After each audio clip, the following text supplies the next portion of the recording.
Okay, sounds like I'm live. All right.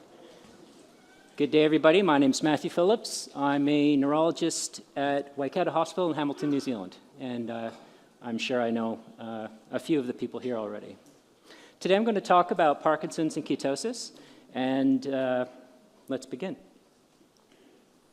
So there's a review that came out in Parkinson's just this month in the New England Journal of Medicine, a very prestigious journal. And I always enjoy reading these reviews because they're the cutting edge of the state of the art with respect to certain disorders. Unfortunately, they only mentioned the term mitochondria, a mitochondrial dysfunction in particular, twice and only in passing. They mentioned a healthy diet only once. They did not elaborate. And they stated that evidence-based studies to treat non-motor symptoms are lacking. So I was very disappointed. And I thought I would make that the focus of my talk today because I think there's a lot more to be said about Parkinson's and the potential treatments. What is Parkinson's? I know you've all gone through many lectures on this, but perspective is everything.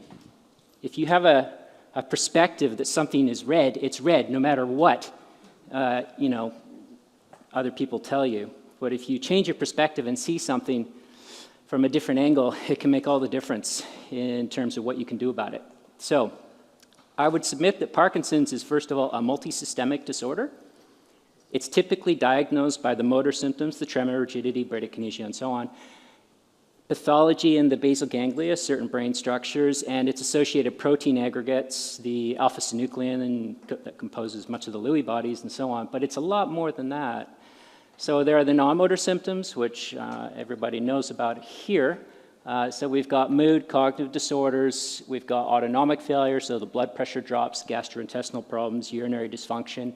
Sleep problems are ubiquitous, so you get insomnia, sleepiness during the daytime.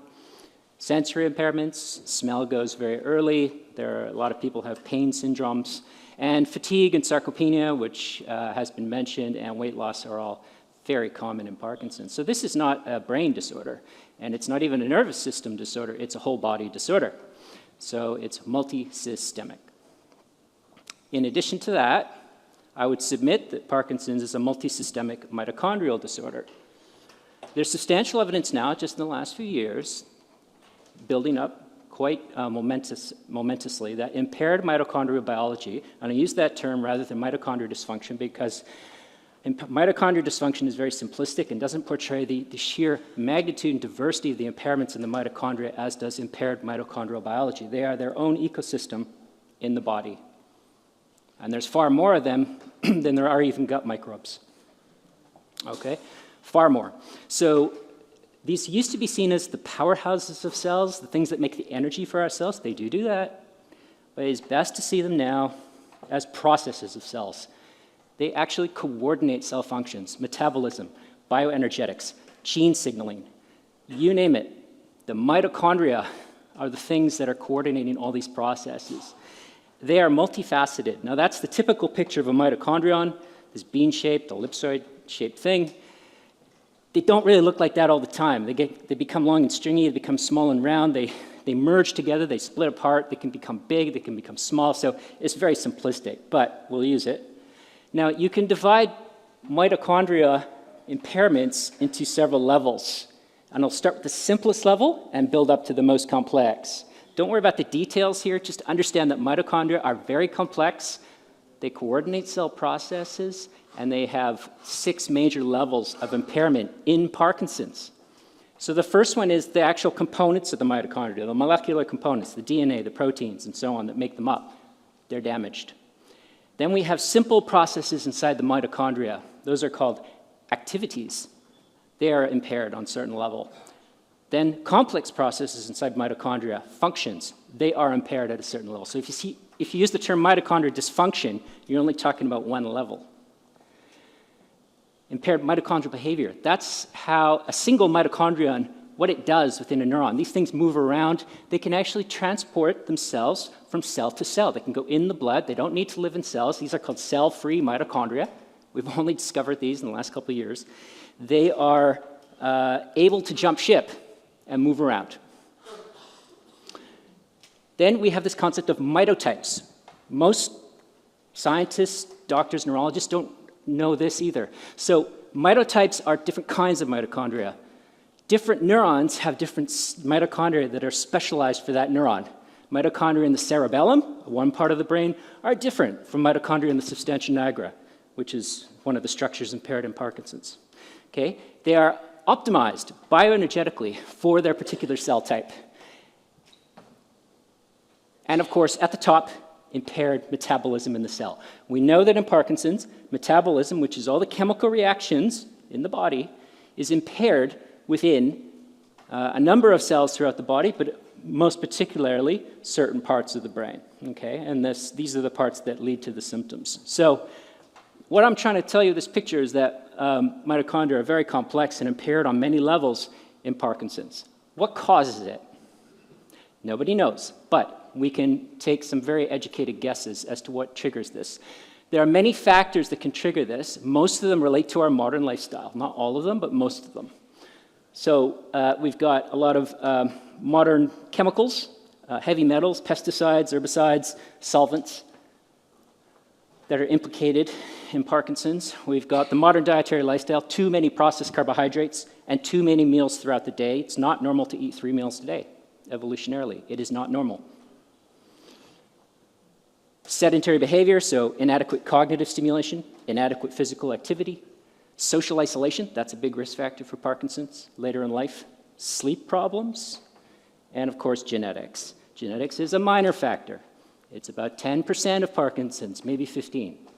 It is not the cause of most Parkinson's. These triggers may either impair mitochondria directly, damage them right on, like a toxin, which accumulates in the mitochondria and can damage it, or the mitochondria can try to adjust. The mitochondria are complicated things, and they can adjust to things. This is the concept of hormesis, mitohormesis, which I'm not going to talk about today. But they can try to adjust to these things, but if you have something that keeps getting chronically presented, like an abnormal diet, keeps smashing the body with processed carbohydrates 4 to 5 times a day, over and over, for years and years, the mitochondria start to adjust abnormally.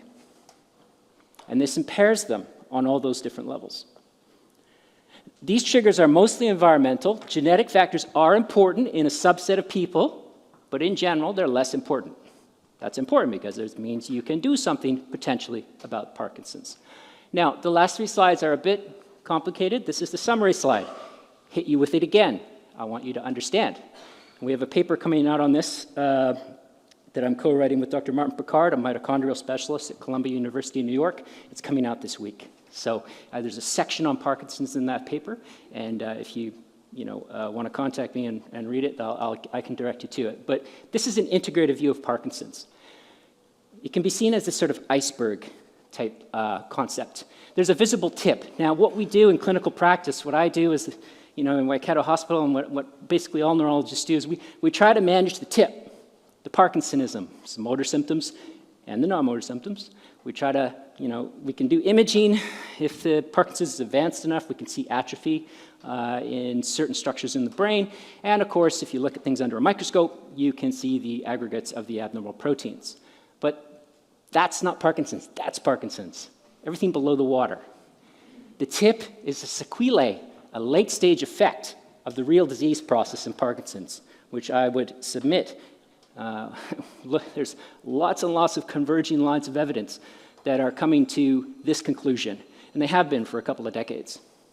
So if you look at this bottom of the iceberg, the bulk is most of the disorder, and that is composed of those 6 levels I showed you. The impaired metabolism at the top, all the way down to the impaired structural features, all of it mitochondrial, because these manage metabolism and cell processes within the body, throughout the body. And at the bottom of this thing, way down low where nobody sees it, are the triggers, the heavy metals, pesticides, chemicals, and so on. Okay, so when you look at Parkinson's, we're trying to manage things from the top. We're trying to treat what are largely downstream consequences of a very long-standing thing that's been there decades.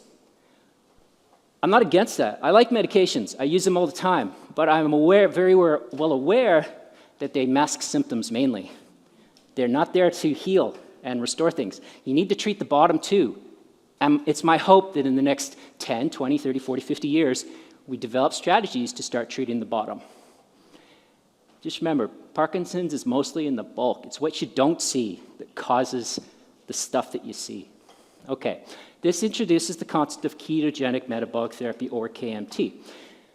The ketogenic diet, I don't like to use that term anymore. It was very well outlined in the previous talk. Ketogenic metabolic therapy is a more rigorous way of implementing strategies such as a ketogenic diet, but it's not the only way that gets you into ketosis, okay? And I want to talk about that and help you understand what that is. Ketogenic metabolic therapy is based on a new concept and a very old concept. So modern dietary lifestyles put us in a constant state of what I call glucosis. Most people's brains and bodies are running on glucose almost exclusively, almost all the time, because of what we're eating, all the processed carbs and multiple meals throughout the day. But our hunter-gatherer ancestors, if you go pre-culture, and culture hasn't been around that long, agriculture, 10, 15, max 20,000 years, sounds like a long time, but humans have been evolving for 2 to 3 million years, so 1% of human evolution has been agricultural, the other 99% not, hunter-gatherer. Those hunter-gatherers, if you look at modern hunter-gatherer societies, were mostly in a state of physiological ketosis because they did so much fasting and they ate a high-fat, low-carb diet in general. So intermittent eating, lots of fasting, sometimes 1 meal a day, sometimes 2, maybe none, there's no food around. Or they eat a ketogenic or lowish carb diet. If you look at all the different ecosystems on Earth, okay, and look at their carbohydrate intake by energy, the northern regions, so northern Canada, where I came from, Canada originally, but the Inuit, the Mongols, northern native Scandinavians, native Russians, they had ketogenic diets. They were very high in fat and protein, very, very little carb. The carb they got was like the glycogen in the liver of the animals that they would eat largely. But if you go to the temperate regions and the subtropics and the tropics, yeah, the carbs go up, which makes sense. And you get this sort of higher carbohydrate intake because there's more vegetable matter and seasonal berries and so on, but it still maxes out at maybe 30, 35%. Okay, so it's lowish carb. It's not low carb, but some were low carb, some were lowish carb. So evolutionary diets, it is normal for the human body to eat a ketogenic or low carb or lowish carb diet. And the modern diet is not that. Ketogenic metabolic therapies are simply methods that induce our natural state of ketosis. That is the state we should be in most of the time. Not all the time, but most of the time, which may be useful in Parkinson's. So fasting, strictly defined, is abstaining from food, sometimes drink. Some people like to do these dry fasts. I'm not terribly convinced, but I'm open-minded. For at least 12 hours, though. You got to at least 12 hours no food for it to be fasting. And ketogenic diet is just a high-fat, adequate protein, not high protein, not low protein, low-carb diet. And about 70% energy intake is where it sort of gets ketogenic. Okay, mechanisms. There's so many mechanisms as to how ketogenic metabolic therapy can work. So you're basically changing the whole body's metabolism, okay? But basically, there's lots of evidence now, mechanistically, using animal studies and cell studies, that the ketogenic metabolic therapies can rescue brain and energy metabolism in neurodegenerative disorders such as Parkinson's, many different ways. Yes, they generate ketones. Ketones are these energy molecules that get made from fat. If you're fasting, it's fat from your body. If you're eating a keto diet, it tends to be a lot of fat from the diet. This is a superior energy source for neurons compared to glucose. It elicits fewer active oxygen species. It also enhances your energy production per amount of oxygen consumed. I was just in Samoa for the last week scuba diving, and I fasted 3 days before my dives and throughout so that I could stay underwater much longer. It works. Don't try that, though, unless you're used to it. Okay. Ketones also can circumvent brain insulin resistance. We know that in Alzheimer's, Parkinson's, there is a degree of insulin resistance in parts of the brain. So glucose has trouble getting in there. Ketones don't have that trouble. And it increases the expression of great growth factors for the brain, brain-derived neurotrophic factor and others. So these are very healthy molecules for people with Parkinson's, theoretically. And there are many other things they do. This is a complicated picture. Don't worry about it, but they restore neuron ion channels. They can replenish metabolic intermediates in the TCA cycle, for those of you who are biochemistry-minded. Many neuroprotective effects. Most importantly, in the middle of this, of course, go back to the beginning of this talk, they enhance mitochondrial biology. They allow the mitochondria, they facilitate repair and recalibration processes. Okay, so if we look at an integrative view again of Parkinson's and think about ketogenic metabolic therapy and how we can apply it, we get to this concept of cellulogenesis. Pathogenesis is how a disease evolves. Cellulogenesis is the potential ability to de-evolve it, restore it. We need to talk more about cellulogenesis in modern medicine. This is crucial. I didn't become a doctor to just band-aid symptoms. I became a doctor to try and heal people. The metabolic iceberg concept is useful.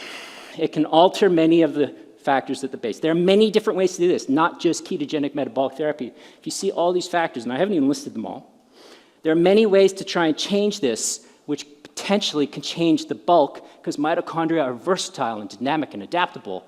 They can change, they can improve. And then maybe, just maybe, those late-stage effects can be prevented or mitigated. I'm not going to use the word cure. I hate it when people write books about curing Alzheimer's and curing Parkinson's. I just think you're giving people a little too much false hope there.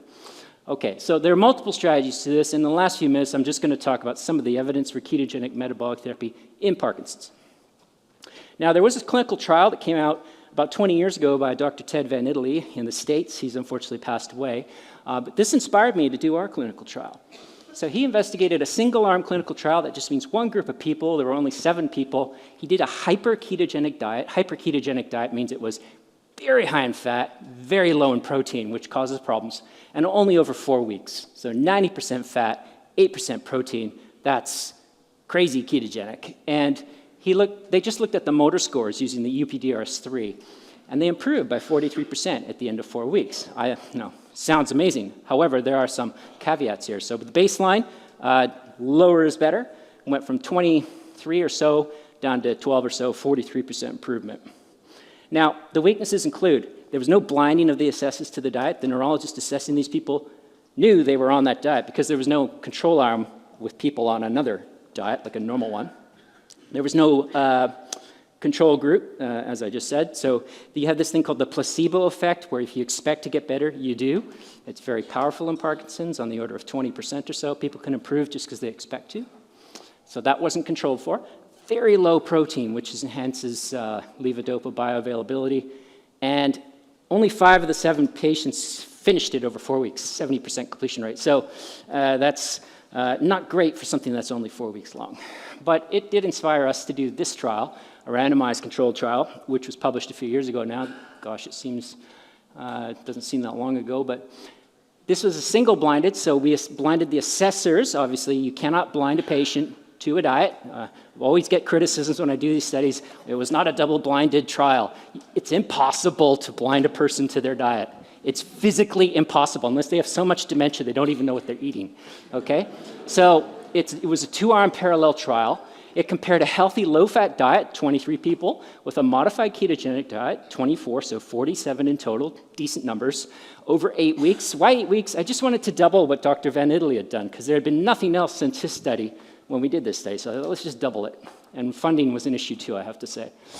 Okay, we made sure the protein was 1 gram per kilogram, adequate protein levels, not too high, not too low, and most importantly, equal in both the groups. The low-fat diet, which was healthy, high in fiber, very high in fiber, fruits, vegetables, and so on, had just as much protein as the ketogenic arm. Okay, that's important. So you have to balance out the levodopa effects. And we had an 86% completion rate, which not bad, I guess, for 8 weeks. And the ketones were decent, 1.2. At about 0.5, 0.6 or higher, you get into ketosis, and 1.2 would be sort of low to moderate ketosis. Our non-motor scores improved in both groups, So both groups, I think the diets were better on both groups than what these people were eating before. No beer, no ice cream allowed, all that kind of thing. But if you look at things, down is better, blue is low fat, red is keto. You can see the keto arm improved by 40% and the low fat arm improved by only 10. That's a significant and clinically significant difference. Clinically significant means it was very obvious, the improvement, even to the patients and their families. The most improved non-motor symptoms were the urinary dysfunction, pain, daytime fatigue, daytime sleepiness, and the cognitive impairment. Motor scores did improve in both groups by about 20%, but they was the same. So I don't know if that was just because the diets were better, placebo effect, but it hit both of them. So anyways, there was no big difference between the two. So kind of interesting, but not a hugely interesting finding, I guess, for me. Motor complications, so the dyskinesias and whatnot, improved in both groups. About 20% in the low-fat group, 30% in the keto group. Didn't quite meet statistical significance, almost got there. So that was interesting to me, I think, potential improvement in dyskinesias. There have been 3 recent trials since then, as was mentioned earlier, and I won't go over them in detail, but this one done 5 years ago by Krikorian in the States, Choi and team in the States just this year, and Melanie Tidman just this year in the States. I just spoke with Melanie a week ago in San Diego, because I just came basically, I was at that conference there, and basically the numbers were a little on the small side for all of these trials, so it's nice, but they're a little on the small side, and the last one only had a single arm. The duration was 8 weeks, and then 3 weeks, and then 24 weeks for the third one, but their ketones only got to 0.6, which isn't very high. The one with the 1.4 ketones, that's decent, but it was only 3 weeks long. So, but basically what I want you to get from this slide is they all generally showed improvements in non-motor symptoms, which is very good. It corroborates our findings. You want multiple studies done by multiple groups to show the same thing, or you don't believe it, right? If one group said, oh, I got this, and then the 3 next groups said, nah, then what do you make of the first group? But these all are showing consistent findings. We're not seeing much of an effect in the motor symptoms, okay? So although Dr. Van Italy in our study suggested some improvement in motor symptoms, we need more studies and more evidence before I'm convinced of this one. We need longer studies in particular. Okay, so to conclude, growing evidence indicates Parkinson's is a multisystemic mitochondrial disorder. That's really important. It's the whole body. The brain just takes the greatest hit, but it's the whole body, and it requires a multisystemic therapy. It may be conceptualized as a metabolic iceberg with a tip, a bulk, and a base, and this concept succinctly conveys the pathogenesis, how the disease evolves, and potentially salutogenesis, potentially how we can restore it, at least to some level. Ketogenic metabolic therapy is an evolutionarily appropriate method that induces ketosis through a host of mechanisms which may be useful in Parkinson's. Ketosis is our natural state. And I won't say more than that. Current evidence from human trials is promising, particularly for the non-motor symptoms. Yes, we do need much more research. I think we need longer studies in particular. All right, thank you very much, and those are my references.